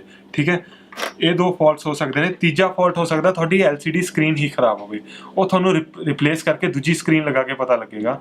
ਅਗਰ ਇਹ ਸਾਰਾ ਕੁਝ ਚੈੱਕ ਕਰਨ ਤੋਂ ਬਾਅਦ ਵੀ ਡਿਸਪਲੇ ਨਹੀਂ ਆਉਂਦਾ, ਸਾਰੇ ਤੁਸੀਂ ਚਿਪਸ ਚੈੱਕ ਕਰ ਲਈਆਂ, ਠੀਕ ਹੈ, ਉਸ ਤੋਂ ਬਾਅਦ ਵੀ ਡਿਸਪਲੇ ਨਹੀਂ ਆਉਂਦਾ, ਤਾਂ ਬੋਰਡ ਦੇ ਅੰਦਰ ਕੋਈ ਨਾ ਕੋਈ ਨਾਨ ਰਿਪੇਅਰੇਬਲ ਫਾਲਟ ਹੈ। ਹੋ ਸਕਦਾ ਅੰਦਰੋਂ ਸਰਕਟ ਬ੍ਰੇਕ ਹੋ ਗਿਆ ਹੋਵੇ, ਕੋਈ ਟਰੈਕ ਬ੍ਰੇਕ ਹੋ ਗਿਆ ਹੋਵੇ। ਉਸ ਕੰਡੀਸ਼ਨ 'ਚ ਮਦਰਬੋਰਡ ਰਿਪਲੇਸ ਕਰਨਾ ਪੈਂਦਾ ਹੈ, ਕਿਉਂਕਿ ਅਗਰ ਸਰਕਟ ਬ੍ਰੇਕ ਹੋ ਗਿਆ, ਅੰਦਰੋਂ ਟਰੈਕ ਬ੍ਰੇਕ ਹੋ ਗਿਆ, ਉਹ ਰਿਪੇਅਰ ਨਹੀਂ ਹੋ ਸਕਦਾ। ਇਸ ਤੋਂ ਬਾਅਦ ਮੈਂ ਆਉਣਾ ਚਾਹਾਂਗਾ ਲੈਪਟਾਪ ਦੀ ਸਰਵਿਸਿੰਗ ਤੇ, ਜਿਹੜੀ ਤੁਸੀਂ ਘਰ ਦੇ ਵਿੱਚ ਕਰ ਸਕਦੇ ਹੋ। ਆਹ ਹੈਗਾ ਜੀ ਲੈਪਟਾਪ ਦਾ ਫੈਨ। ਇਹਦੀ ਕਲੀਨਿੰਗ ਸਭ ਤੋਂ ਇੰਪੋਰਟੈਂਟ ਹੈ। ਇਹਨੂੰ ਸਕਰੂਜ਼ ਓਪਨ ਕਰੋ, ਇਹਦੇ ਫੈਨ ਦੇ ਜਿੰਨੇ ਵੀ ਸਕਰੂਜ਼ ਦਿਖ ਰਹੇ ਨੇ, ਸਕਰੂ ਸਾਰੇ ਸੰਭਾਲ ਕੇ ਸਾਈਡ ਤੇ ਕਰ ਦਿਓ। ਇਸ ਤੋਂ ਬਾਅਦ ਫੈਨ ਨੂੰ ਓਪਨ ਕਰੋ। ਇਹ ਹਜੇ ਰੀਸੈਂਟਲੀ ਮੈਂ ਸਾਫ਼ ਕੀਤਾ ਹੈ। ਅਗਰ ਤੁਸੀਂ ਦੇਖ ਸਕਦੇ ਹੋ ਇਹਦੇ ਅੰਦਰ ਡਸਟ ਜੰਮਣੀ ਸ਼ੁਰੂ ਹੋ ਗਈ। ਆਹ ਵੈਂਟਸ ਹੁੰਦੀਆਂ ਨੇ ਫੈਨ ਦੀਆਂ, ਇਹਦੇ ਅੰਦਰੋਂ ਗਰਮ ਹਵਾ ਬਾਹਰ ਨਿਕਲਦੀ ਹੈ। ਕੀ ਹੁੰਦਾ ਹੈ ਕਿ ਡਸਟ ਇਕੱਠੀ ਹੋ ਕੇ ਇਸ ਤਰ੍ਹਾਂ ਦੇ ਟੁਕੜੇ ਅੰਦਰ ਜੰਮਣੇ ਸ਼ੁਰੂ ਹੋ ਜਾਂਦੇ ਨੇ। ਇਸ ਤਰ੍ਹਾਂ ਦੇ ਟੁਕੜੇ ਜਦੋਂ ਸਾਰੇ ਵੈਂਟ ਤੇ ਜੰਮ ਗਏ ਤਾਂ ਫੈਨ ਤੁਹਾਡਾ ਬਲੌਕ ਹੋ ਜਾਏਗਾ ਉਸ ਕੰਡੀਸ਼ਨ ਦੇ ਵਿੱਚ, ਤੇ ਲੈਪਟਾਪ ਓਵਰਹੀਟ ਹੋਣਾ ਸ਼ੁਰੂ ਹੋਏਗਾ। ਠੀਕ ਹੈ, ਤੇ ਇਹਨੂੰ ਸਾਫ਼ ਕਰਨ ਲਈ ਤੁਸੀਂ ਆਹ ਬ੍ਰਸ਼ ਯੂਜ਼ ਕਰ ਸਕਦੇ ਹੋ, ਛੋਟੇ ਵਾਲਾ, ਜਸਟ ਇਹਨੂੰ ਇਸ ਤਰ੍ਹਾਂ, ਜਾਂ ਪੇਂਟ ਵਾਲਾ ਬ੍ਰਸ਼ ਵੀ ਯੂਜ਼ ਕਰ ਸਕਦੇ ਹੋ। ਠੀਕ ਹੈ, ਅਗਰ ਤੁਹਾਡੇ ਕੋਲ ਕੰਪਰੈਸਡ 에ਅਰ ਦਾ ਕੈਨ ਹੈ ਤਾਂ ਇੱਥੋਂ ਬਲੋ ਆਊਟ ਕਰ ਦਿਓ। ਠੀਕ ਹੈ, ਸਾਰਾ ਕਲੀਨ ਕਰਕੇ। ਫੈਨ ਵੀ ਤੁਸੀਂ ਇੱਕ ਪੇਂਟ ਵਾਲਾ ਬ੍ਰਸ਼ ਲੈ ਕੇ ਉਹਦੇ ਨਾਲ ਕਲੀਨ ਕਰ ਸਕਦੇ ਹੋ, ਪਰ ਜਿਹੜੇ ਜਨਰਲ ਨਾਰਮਲ ਓਪਨ ਕੰਡੀਸ਼ਨਸ ਦੇ ਵਿੱਚ ਚੱਲਦੇ ਨੇ ਉਹ ਸਾਲ ਡੇਢ ਸਾਲ ਦੇ ਅੰਦਰ ਪੂਰਾ ਐਕਿਊਮੂਲੇਟ ਹੋ ਜਾਂਦਾ ਹੈ। ਜਿੰਨਾ ਵੈਂਟ ਹੁੰਦਾ ਸਾਰਾ ਤੁਹਾਡਾ ਬਲੌਕ ਹੋ ਜਾਂਦਾ ਹੈ। ਤਾਂ ਅਗਰ ਐਕਿਊਮੂਲੇਸ਼ਨ ਹੋ ਗਈ ਫਿਰ ਤੁਹਾਡਾ ਉਹ ਲੈਪਟਾਪ ਓਵਰਹੀਟ ਹੋਣਾ ਸ਼ੁਰੂ ਹੋਏਗਾ। ਇਹ ਕਲੀਨ ਕਰਨ ਤੋਂ ਬਾਅਦ ਇਸ ਫੈਨ ਨੂੰ ਦੁਬਾਰਾ ਉਸੇ ਤਰੀਕੇ ਨਾਲ ਕਲੋਜ਼ ਕਰ ਦਿਓ। ਹੋਰ ਜਿੱਥੇ ਵੀ ਡਸਟ ਦਿਖ ਰਹੀ ਹੈ ਉਹਨੂੰ ਕਲੀਨ ਕਰ ਦਿਓ, ਬਸ ਦੈਟਸ ਇਟ। ਉਸ ਤੋਂ ਬਾਅਦ ਇੱਕ ਹੋਰ ਇੰਪੋਰਟੈਂਟ ਚੀਜ਼ ਹੈ, ਆ ਜਿਹੜੀ ਡਸਟ ਉੱਪਰ ਪੇਸਟ ਲੱਗੀ ਹੋਈ ਹੈ, ਇਹ ਪੇਸਟ ਬਹੁਤ ਇੰਪੋਰਟੈਂਟ ਹੈ। ਇਹ ਪੇਸਟ ਸੁੱਕ ਜਾਂਦੀ ਹੈ ਤੇ ਇਸ ਪੇਸਟ ਨੂੰ ਦੁਬਾਰਾ ਰਿਮੂਵ ਕਰਕੇ ਨਵੀਂ ਪੇਸਟ ਲਗਾਉਣੀ ਪੈਂਦੀ ਹੈ ਇਸ ਜਗ੍ਹਾ ਤੇ। ਇਸ ਦੇ ਲਈ ਤੁਸੀਂ ਕੱਪੜਾ ਯੂਜ਼ ਕਰ ਸਕਦੇ ਹੋ। ਠੀਕ ਹੈ, ਸੌਫਟ ਕਲੌਥ ਲੈ ਕੇ ਇਹਨੂੰ ਸਾਰੀ ਨੂੰ ਸਾਫ਼ ਕਰੋ। ਕਈ ਵਾਰ ਕੀ ਹੁੰਦਾ ਹੈ, ਇਹ ਪੇਸਟ ਸੀਮੈਂਟ ਦੀ ਤਰ੍ਹਾਂ ਹਾਰਡ ਹੋ ਜਾਂਦੀ ਹੈ ਤੇ ਉਸ ਕੰਡੀਸ਼ਨ 'ਚ ਤੁਸੀਂ ਸ਼ਾਰਪ ਆਬਜੈਕਟ ਲੈ ਕੇ ਨਹੀਂ ਉਖਾੜਨਾ ਇਹਨੂੰ, ਸਕ੍ਰੈਚ ਆਣਗੇ ਇਹਦੇ ਉੱਪਰ ਤੇ ਕੂਲਿੰਗ ਘਟੇਗੀ ਲੈਪਟਾਪ ਦੀ। ਫਿਰ ਉਸ ਕੰਡੀਸ਼ਨ ਦੇ ਵਿੱਚ ਕੋਈ ਵੀ ਥਿਨਰ ਜਾਂ ਪੈਟਰੋਲ ਲੈ ਕੇ ਉੱਪਰ ਛਿੜਕ ਦਿਓ ਤੇ ਉਸ ਤੋਂ ਬਾਅਦ ਕੱਪੜੇ ਦੇ ਨਾਲ ਸਾਫ਼ ਕਰ ਦਿਓ, ਉਹਨੂੰ ਹੋ ਜਾਏਗਾ। ਠੀਕ ਹੈ, ਪੇਸਟ ਇਸ ਜਗ੍ਹਾ ਤੋਂ ਵੀ ਰਿਮੂਵ ਕਰਕੇ ਔਰ ਇਸ ਜਗ੍ਹਾ ਤੋਂ ਪ੍ਰੋਸੈਸਰ ਦੇ ਉੱਪਰ ਤੋਂ ਵੀ ਸਾਰੀ ਰਿਮੂਵ ਕਰਕੇ ਫਰੈਸ਼ ਪੇਸਟ ਲਗਾਣੀ ਹੈ ਇਹਦੇ ਉੱਪਰ। ਇਹ ਤੁਹਾਡੀ ਐਕ੍ਰੀਲਿਕ ਸਿਲਵਰ ਦੀ ਪੇਸਟ ਹੁੰਦੀ ਹੈ ਜਿਹਨੂੰ ਆਪਾਂ ਹੀਟ ਸਿੰਕ ਕੰਪਾਊਂਡ ਵੀ ਕਹਿੰਦੇ ਹਾਂ। ਤੇ ਕੋਈ ਵੀ ਟਵੀਜ਼ਰ ਲੈ ਕੇ ਜਾਂ ਮਾਈਨਸ ਬਿਟ ਦਾ ਸਕਰੂ ਡਰਾਈਵਰ ਲੈ ਕੇ ਪੇਸਟ ਨਿਕਾਲੋ, ਪ੍ਰੋਸੈਸਰ ਦੇ ਉੱਪਰ ਲਗਾਓ। ਪੇਸਟ ਇੰਨੀ ਜ਼ਿਆਦਾ ਵੀ ਨਹੀਂ ਲਗਾ ਦੇਣੀ ਕਿ ਪ੍ਰੋਸੈਸਰ ਦੇ ਉੱਪਰ ਬਹੁਤ ਜ਼ਿਆਦਾ ਇਕੱਠੀ ਹੋ ਜਾਏ, ਬਿਲਕੁਲ ਘੱਟ ਵੀ ਨਹੀਂ ਲਗਾਣੀ ਹੈ, ਮਤਲਬ ਰੀਜ਼ਨੇਬਲ ਅਮਾਊਂਟ ਦੀ ਪੇਸਟ ਹੋਣੀ ਚਾਹੀਦੀ ਹੈ। ਇਹ ਪੇਸਟ ਕੀ ਕਰਦੀ ਹੈ ਕਿ ਜਿਹੜਾ ਤੁਹਾਡਾ ਕੰਟੈਕਟ ਹੁੰਦਾ ਹੈ ਲੈਪਟਾਪ ਦਾ, ਹੀਟ ਸਿੰਕ ਦਾ ਔਰ ਪ੍ਰੋਸੈਸਰ ਦਾ, ਉਹਨੂੰ ਹੋਰ ਪੱਕਾ, ਫਰਮ ਤੇ ਕਲੋਜ਼ ਬਣਾ ਦਿੰਦੀ ਹੈ, ਜਿਹਦੇ ਨਾਲ ਹੀਟ ਟ੍ਰਾਂਸਫਰ ਬਹੁਤ ਵਧੀਆ ਹੁੰਦਾ ਹੈ ਤੇ ਲੈਪਟਾਪ ਬੈਟਰ ਕੂਲ ਹੁੰਦਾ ਹੈ ਉਸ ਤਰੀਕੇ ਨਾਲ। ਠੀਕ ਹੈ, ਇੱਕ ਤੁਸੀਂ ਹੋਰ ਚੀਜ਼ ਮੈਂ ਤੁਹਾਨੂੰ ਦੱਸਣਾ ਚਾਹਾਂਗਾ, ਇਹ ਹੁੰਦਾ ਹੈ ਥਰਮਲ ਪੈਡ। ਇਹ ਜਿਹੜਾ ਹੀਟ ਸਿੰਕ ਦੇ ਨਾਲ ਲੱਗਿਆ ਹੋਇਆ ਹੈ, ਇਹ ਥਰਮਲ ਪੈਡ ਹੁੰਦਾ ਹੈ। ਇਹ ਇੱਕ ਸੈਮੀ ਸੋਲਿਡ ਆਬਜੈਕਟ ਹੈ ਜਿਹੜਾ ਕਿ ਇਹਨਾਂ ਕੋਇਲਸ ਦੇ ਨਾਲ ਇਹਨੂੰ ਜੁਆਇੰਟ ਕਰਦਾ ਹੈ। ਇਹ ਕੋਇਲਸ ਨੇ VRM ਕੋਇਲਸ, ਇਹਨਾਂ ਨੂੰ ਠੰਡਾ ਕਰਨ ਲਈ ਥਰਮਲ ਪੈਡ ਹੈ। ਉਸ ਤੋਂ ਬਾਅਦ ਕੇਅਰਫੁਲੀ ਇਹਨੂੰ ਸਾਰੇ ਸਕਰੂਜ਼ ਨੂੰ ਮੈਚ ਕਰਕੇ ਹੀਟ ਸਿੰਕ ਦੁਬਾਰਾ ਵਾਪਸ ਲਗਾ ਦਿਓ ਉसी ਜਗ੍ਹਾ ਤੇ। ਸਾਰੇ ਸਕਰੂਜ਼ ਟਾਈਟ ਕਰੋ। ਇੱਕ ਚੀਜ਼ ਦਾ ਹੋਰ ਧਿਆਨ ਰੱਖਣਾ ਹੈ ਕਿ ਇੱਕ ਸਕਰੂ ਬਿਲਕੁਲ ਕੱਲਾ ਟਾਈਟ ਨਹੀਂ ਕਰ ਦੇਣਾ, ਸਾਰੇ ਸਕਰੂਜ਼ ਬਰਾਬਰ ਟਾਈਟ ਕਰਨੇ ਨੇ। ਬਰਾਬਰ ਤੋਂ ਮੇਰੇ ਕਹਿਣ ਦਾ ਭਾਵ ਕਿ 2 ਚੂੜੀਆਂ ਇਸ ਸਕਰੂ ਦੀਆਂ ਚੜਾਈਆਂ, 2 ਇਹਦੀਆਂ ਚੜਾਈਆਂ ਤੇ ਫਿਰ 2 ਇਹਦੀਆਂ ਚੜਾਈਆਂ। ਇੱਕ ਸਕਰੂ ਕੱਲਾ ਨਹੀਂ ਟਾਈਟ ਕਰ ਦੇਣਾ, ਪ੍ਰੋਸੈਸਰ ਨੂੰ ਇੱਕ ਪਾਸੇ ਤੋਂ ਪ੍ਰੈਸ ਕਰੇਗਾ, ਹੋ ਸਕਦਾ ਕਿ ਕੋਈ ਡੈਮੇਜ ਹੋ ਜਾਏ ਉਹਦੇ ਨਾਲ। ਠੀਕ ਹੈ, ਬਰਾਬਰ ਟਾਈਟ ਕਰੋ ਸਾਰੇ ਸਕਰੂਜ਼ ਨੂੰ। ਇੱਕ ਹੋਰ ਇੰਪੋਰਟੈਂਟ ਚੀਜ਼, ਆਹ ਕਨੈਕਟਰ ਲਗਾਉਣਾ ਨਾ ਭੁੱਲਣਾ ਫੈਨ ਦਾ। ਮੈਂ ਬਹੁਤ ਵਾਰੀ ਭੁੱਲ ਜਾਂਦਾ ਸੀ ਜਦੋਂ ਨਵਾਂ ਸੀਗਾ, ਸਾਰਾ ਲੈਪਟਾਪ ਦੁਬਾਰਾ ਖੋਲ੍ਹਣਾ ਪੈਂਦਾ ਉਸ ਕੰਡੀਸ਼ਨ ਦੇ ਵਿੱਚ। ਔਰ ਅਗਰ ਇਹ ਕਨੈਕਟਰ ਨਹੀਂ ਲੱਗਿਆ ਹੋਏਗਾ ਤਾਂ ਲੈਪਟਾਪ ਸਟਾਰਟਅਪ ਤੇ ਇੱਕ ਐਰਰ ਦੇਗਾ, ਫੈਨ ਐਰਰ, ਫੈਨ ਨਾਟ ਡਿਟੈਕਟਡ ਜਾਂ ਫੈਨ ਨਾਟ ਵਰਕਿੰਗ। ਰਾਈਟ, ਤੇ ਲੈਪਟਾਪ ਦੀ ਸਰਵਿਸਿੰਗ ਦੇ ਵਿੱਚ ਸਭ ਤੋਂ ਇੰਪੋਰਟੈਂਟ ਸਟੈਪ ਮੈਂ ਤੁਹਾਨੂੰ ਦੱਸਿਆ ਹੈ, ਆਹ ਫੈਨ ਦੀ ਕਲੀਨਿੰਗ, ਇਹੀ ਸਭ ਤੋਂ ਇੰਪੋਰਟੈਂਟ ਸਟੈਪ ਹੈ। ਬਾਕੀ ਉਸ ਤੋਂ ਬਾਅਦ ਤੁਸੀਂ ਲੈਪਟਾਪ ਨੂੰ ਪੇਂਟ ਦਾ ਬ੍ਰਸ਼ ਲੈ ਕੇ, ਪੇਂਟ ਕਰਨ ਵਾਲਾ ਇੱਕ ਬ੍ਰਸ਼ ਲੈ ਕੇ ਜਿਸ ਤਰ੍ਹਾਂ ਮਰਜ਼ੀ ਕਲੀਨ ਕਰ ਸਕਦੇ ਹੋ। ਠੀਕ ਹੈ, ਪਰਫਾਰਮੈਂਸ ਤੇ ਉਹਦੇ ਨਾਲ ਕੋਈ ਫਰਕ ਨਹੀਂ ਪਏਗਾ। ਹੁਣ ਮੈਂ ਇਸ ਲੈਪਟਾਪ ਨੂੰ ਅਸੈਂਬਲ ਕਰਨ ਜਾ ਰਿਹਾ ਹਾਂ ਤੇ ਜਿਸ ਤਰ੍ਹਾਂ ਤੁਸੀਂ ਇਸ ਮਦਰਬੋਰਡ ਨੂੰ ਬਾਹਰ ਨਿਕਾਲਿਆ ਸੀ ਉਸੇ ਤਰੀਕੇ ਨਾਲ ਸੇਮ ਉਹੀ ਅਲਾਈਨਮੈਂਟ ਦੇ ਨਾਲ ਇਹਨੂੰ ਅੰਦਰ ਰੱਖੋ। ਲੈਪਟਾਪ ਦੇ ਆਡੀਓ ਪੋਰਟਸ ਔਰ HDMI ਪੋਰਟ ਇਹ ਥੋੜੇ ਬਾਹਰ ਨਿਕਲੇ ਹੁੰਦੇ ਨੇ, ਇਸ ਲਈ ਪਹਿਲਾਂ ਇਹੀ ਵਾਲੇ ਪੋਰਟਸ ਅੰਦਰ ਤੁਸੀਂ ਲੈ ਕੇ ਜਾਓ, ਅੰਦਰ ਇਨਸਰਟ ਕਰੋ। ਠੀਕ ਹੈ, ਜਦੋਂ ਇਹਨਾਂ ਨੇ ਆਪਣੀ ਜਗ੍ਹਾ ਪਕੜ ਲਈ ਉਸ ਤੋਂ ਬਾਅਦ ਮਦਰਬੋਰਡ ਆਪਣੇ ਆਪ ਆਪਣੀ ਜਗ੍ਹਾ ਤੇ ਬੈਠ ਜਾਏਗਾ। ਠੀਕ ਹੈ, ਉਸ ਤੋਂ ਬਾਅਦ ਜਿਹੜੇ ਕੇਬਲਸ ਜਿੱਥੇ ਲੱਗੀਆਂ ਸੀ ਉਸੇ ਤਰੀਕੇ ਨਾਲ ਦੁਬਾਰਾ ਇੱਕ ਟਵੀਜ਼ਰ ਦੀ ਮਦਦ ਨਾਲ ਸਾਰੀਆਂ ਕੇਬਲਸ ਉਸੇ ਤਰੀਕੇ ਨਾਲ ਵਾਪਸ ਲਗਾ ਦਿਓ। ਔਰ ਜਿੰਨੇ ਵੀ ਸਕਰੂ ਸੀਗੇ ਇਹਦੇ, ਇੱਕ ਚੀਜ਼ ਦਾ ਹੋਰ ਧਿਆਨ ਰੱਖਣਾ ਹੈ, ਕੁਝ ਸਕਰੂਜ਼ ਇਹਦੇ ਵਿੱਚ ਲੰਬੇ ਹੁੰਦੇ ਨੇ, ਕੁਝ ਛੋਟੇ ਹੁੰਦੇ ਨੇ। ਠੀਕ ਹੈ, ਜਿਹੜੇ ਛੋਟੇ ਸਕਰੂਜ਼ ਹੈ ਉਹਨਾਂ ਨੂੰ ਇੱਕ ਸਾਈਡ ਤੇ ਰੱਖਣਾ ਹੈ, ਜਿਹੜੇ ਲੰਬੇ ਸਕਰੂਜ਼ ਨੇ ਉਹਨਾਂ ਨੂੰ ਇੱਕ ਸਾਈਡ ਤੇ ਰੱਖਣਾ ਹੈ, ਕਿਉਂਕਿ ਮਿਕਸ ਹੋ ਗਏ ਤਾਂ ਫਿਰ ਤੁਹਾਨੂੰ ਦੁਬਾਰਾ ਅਲੱਗ-ਅਲੱਗ ਕਰਨੇ ਮੁਸ਼ਕਿਲ ਹੋਣਗੇ। ਜਦੋਂ ਤੁਹਾਡਾ ਐਕਸਪੀਰੀਅੰਸ ਹੋ ਜਾਏਗਾ ਇਸ ਕੰਮ ਦੇ ਵਿੱਚ, ਫਿਰ ਤੁਸੀਂ ਕਿਤੇ ਵੀ ਰੱਖ ਸਕਦੇ ਹੋ ਕਿਸੇ ਵੀ ਤਰੀਕੇ ਨਾਲ, ਤੁਹਾਨੂੰ ਵੈਸੇ ਹੀ ਪਹਿਚਾਣ ਹੋ ਜਾਏਗੀ ਸਕਰੂਜ਼ ਦੀ। ਇਸ ਤੋਂ ਬਾਅਦ ਆਪਾਂ ਵਾਈਫਾਈ ਕਾਰਡ ਲਗਾਵਾਂਗੇ। ਐਂਟੀਨਾ ਤੁਸੀਂ ਬੜੇ ਧਿਆਨ ਨਾਲ ਲਗਾਉਣਾ ਹੈ, ਟਵੀਜ਼ਰ ਨਾਲ ਪਕੜ ਕੇ ਸਿੱਧਾ ਰੱਖ ਕੇ ਸੌਫਟਲੀ ਪ੍ਰੈਸ ਕਰ ਦਿਓ ਇਹਨੂੰ, ਕਿਉਂਕਿ ਅਗਰ ਬ੍ਰੇਕ ਹੋ ਗਿਆ ਤਾਂ ਸਿਗਨਲ ਰਿਸੈਪਸ਼ਨ ਖਰਾਬ ਹੋਏਗੀ। ਠੀਕ ਹੈ, ਉਸ ਤੋਂ ਬਾਅਦ ਤੁਸੀਂ ਹਾਰਡ ਡਿਸਕ ਲਗਾਓ, ਸੋਲਿਡ ਸਟੇਟ ਡਰਾਈਵ, ਤੁਹਾਡਾ DVD ਰਾਈਟਰ,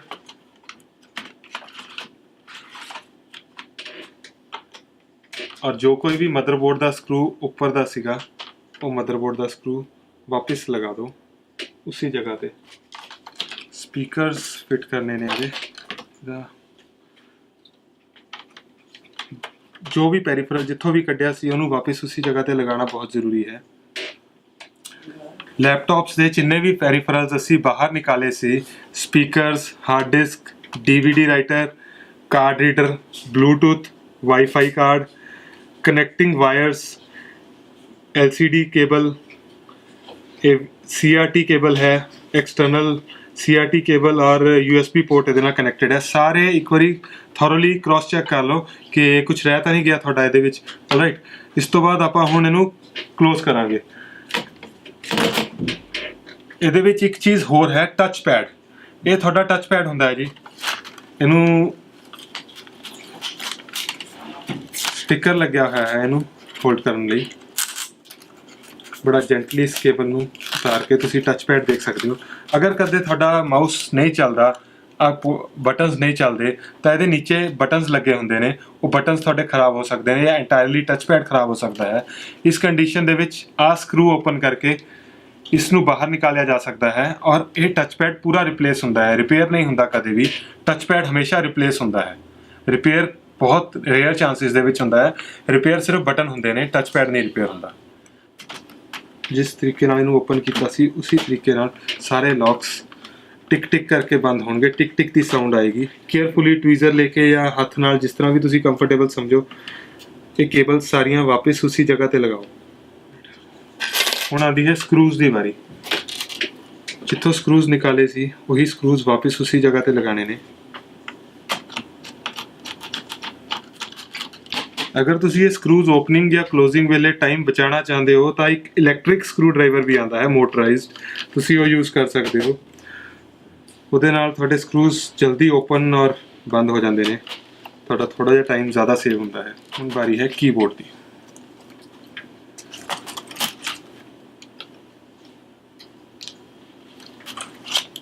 ਆਰਾਮ ਨਾਲ ਪ੍ਰੋਪਰ ਲੌਕ ਸਪੇਸ ਦੇਖ ਕੇ ਇਹਨੂੰ ਪ੍ਰੈਸ ਕਰ ਦਿਓ। ਜਿਹੜੇ ਲੌਕ ਸੀਗੇ ਟਿਕ ਟਿਕ ਦੀ ਸਾਊਂਡ ਆਏਗੀ ਲੌਕਸ ਲੱਗਣ ਦੀ, ਤੇ ਆ ਲੌਕਸ ਲੱਗ ਗਏ। ਆਲਰਾਈਟ, ਇਹ ਤੁਹਾਡਾ ਲੈਪਟਾਪ ਉੱਪਰਲੇ ਪਾਸੇ ਤੋਂ ਅਸੈਂਬਲ ਹੋ ਗਿਆ। ਹੁਣ ਵਾਰੀ ਹੈ ਨੀਚੇ ਦੀ। ਬੈਟਰ ਹੈ ਤੁਸੀਂ ਇਹਦੇ ਨੀਚੇ ਕੋਈ ਸੌਫਟ ਫੋਮ ਦਾ ਕਲੌਥ ਰੱਖ ਲਓ। ਉਹਦੇ ਨਾਲ ਕੀ ਹੁੰਦਾ ਹੈ ਕਿ ਤੁਹਾਡੇ ਟੌਪ ਕਵਰ ਤੇ ਸਕ੍ਰੈਚਸ ਨਹੀਂ ਪੈਂਦੇ। ਇਸ ਲੈਪਟਾਪ ਤੇ ਸਾਰੇ ਸਕਰੂਜ਼ ਲੱਗ ਚੁੱਕੇ ਨੇ। ਇੱਕ ਵਾਰੀ ਕ੍ਰਾਸ ਚੈੱਕ ਕਰ ਲਓ ਕੋਈ ਸਕਰੂ ਮਿਸ ਤਾਂ ਨਹੀਂ ਹੋ ਗਿਆ। ਮੇਨ ਚੀਜ਼ ਇਹਦੇ ਵਿੱਚ ਪੈਕਿੰਗ ਵੇਲੇ ਧਿਆਨ ਰੱਖਣ ਦੀ ਹੈ ਕਿ ਜਿਹੜੇ ਆ ਕਾਰਨਰਸ ਦੇ ਸਕਰੂਜ਼ ਨੇ ਇਹ ਫਰਮਲੀ ਟਾਈਟ ਹੋਣੇ ਚਾਹੀਦੇ ਨੇ, ਕਿਉਂਕਿ ਇਹਨਾਂ ਤੇ ਬਹੁਤ ਵੇਟ ਆਉਂਦਾ ਹੈ। ਜਦੋਂ ਤੁਹਾਡੀ ਲੈਪਟਾਪ ਦੀ ਸਕਰੀਨ ਖੁੱਲਦੀ ਜਾਂ ਬੰਦ ਹੁੰਦੀ ਹੈ ਤਾਂ ਹਿੰਜਸ ਦਾ ਵੇਟ ਇਹਨਾਂ ਸਕਰੂਜ਼ ਤੇ ਆਉਂਦਾ ਹੈ। ਇਹ ਦੋ ਸਕਰੂਜ਼ ਤੁਹਾਡੇ ਟਾਈਟ ਹੋਣੇ ਬਹੁਤ ਜ਼ਰੂਰੀ ਨੇ। ਠੀਕ, ਧਿਆਨ ਰੱਖਣਾ ਕਦੇ ਇਹ ਸਕਰੂਜ਼ ਮਿਸ ਨਾ ਹੋਣ। ਅਗਰ ਇਹ ਮਿਸ ਹੋ ਗਏ ਤਾਂ ਤੁਹਾਡਾ ਹਿੰਜ ਟੁੱਟ ਸਕਦਾ ਹੈ, ਅੰਦਰੋਂ ਪਲਾਸਟਿਕ ਬ੍ਰੇਕ ਹੋ ਸਕਦੀ ਹੈ। ਠੀਕ ਹੈ ਜੀ, ਹੁਣ ਅਸੀਂ ਇਹਦੇ ਵਿੱਚ ਬੈਟਰੀ ਲਗਾਵਾਂਗੇ ਇਸ ਲੈਪਟਾਪ ਦੇ ਵਿੱਚ। ਇਹ ਲੈਪਟਾਪ ਸਰਵਿਸ ਹੋ ਗਿਆ ਹੈ, ਇਹਦਾ ਫੈਨ ਔਰ ਵੈਂਟ ਕਲੀਨ ਕਰ ਦਿੱਤੀ ਹੈ ਅਸੀਂ, ਤੇ ਹੁਣ ਅਸੀਂ ਇਹਨੂੰ ਫਾਈਨਲੀ ਚੈੱਕ ਕਰਾਂਗੇ ਪਾਵਰ ਔਨ ਕਰਕੇ। Power on, boot logo, now booting. Windows 8.1 professional, Core i3 machine, 2 GB RAM, SSD hard disk, that's it. Working fine. ਤੁਸੀਂ ਕੀਬੋਰਡ ਦੀ ਵੀ ਪਰਫਾਰਮੈਂਸ ਚੈੱਕ ਕਰ ਸਕਦੇ ਹੋ, ਕੀਬੋਰਡ ਚੱਲ ਰਿਹਾ ਹੈ। ਠੀਕ ਹੈ, ਮਾਊਸ ਚੈੱਕ ਕਰ ਸਕਦੇ ਹੋ, ਸਪੀਕਰ, ਸਾਰਾ ਜਿੰਨਾ ਵੀ ਪੈਰੀਫਰਲ ਹੈ। ਕਸਟਮਰ ਨੂੰ ਦੇਣ ਤੋਂ ਪਹਿਲਾਂ ਕ੍ਰਾਸ ਚੈੱਕ ਕਰੋ ਜੀ ਕਿ ਸਾਰੇ USB ਪੋਰਟਸ ਚੱਲ ਰਹੇ ਨੇ, ਈਥਰਨੈਟ ਪੋਰਟ ਚੱਲ ਰਿਹਾ ਹੈ। ਇਹਦੇ ਸਾਊਂਡ ਦੇ ਪੋਰਟਸ ਚੱਲ ਰਹੇ ਨੇ, HDMI ਚੱਲ ਰਿਹਾ ਹੈ, ਠੀਕ ਹੈ। ਪਿੱਛੇ VGA ਪੈਨਲ ਹੈ, ਉਹ ਵੀ ਚੱਲ ਰਿਹਾ ਹੈ। बैटरी नाल चार्जर अटैच करके देखो, मैं चार्जर अटैच करके दिखाना हाँ। चार्जर अटैच करके देखो चार्जिंग लाइट अप हो रही है कि नहीं, चार्जिंग आ रही है। सारा कस्टमर नू क्रॉस वेरीफाई करके फिर हैंड ओवर करो कि थोड़ा लैपटॉप सर्विस हो गया है। हुण थोड़ी फैन चो इत्थे हवा बाहर आनी चाहिए है। जदों एक लैपटॉप नू सर्विस कर दिता, इहदे पर पूरा लोड पा के देखो, एक गेम प्ले करो इहदे विच, कोई हैवी गेम, ठीक है, कोई हैवी गेम प्ले करो और 10-15 मिनट प्ले करो। हो सके तो गाने भी नाल चला लो। ये मेरा कहने का भाव यह है कि जिन्ना लोड हो सके मशीन ते पाओ, ਉਹਦੇ ਨਾਲ ਕੀ ਹੋਏਗਾ कि मशीन जल्दी हीट पकड़ेगी तो ਤੁਹਾਨੂੰ पता लगेगा कि कूलिंग हो पा रही है, उन्नी हीट ਦੇ ਵਿੱਚ लैपटॉप बंद तो नहीं हो रहा। लैपटॉप ਤੇ ਲੋਡ ਪਾਉਣ ਦਾ ਇੱਕੋ ਇੱਕ मतलब है कि लैपटॉप बंद नहीं होना चाहिए गर्म होके, क्योंकि अगर सर्विस प्रॉपर ना होवे तो लैपटॉप बंद होना शुरू हो जाता है या कोई होर प्रॉब्लम हो सकती है ओवर हीटिंग की, हैंग हो सकता है लैपटॉप या स्लो परफॉर्मेंस हो सकती है।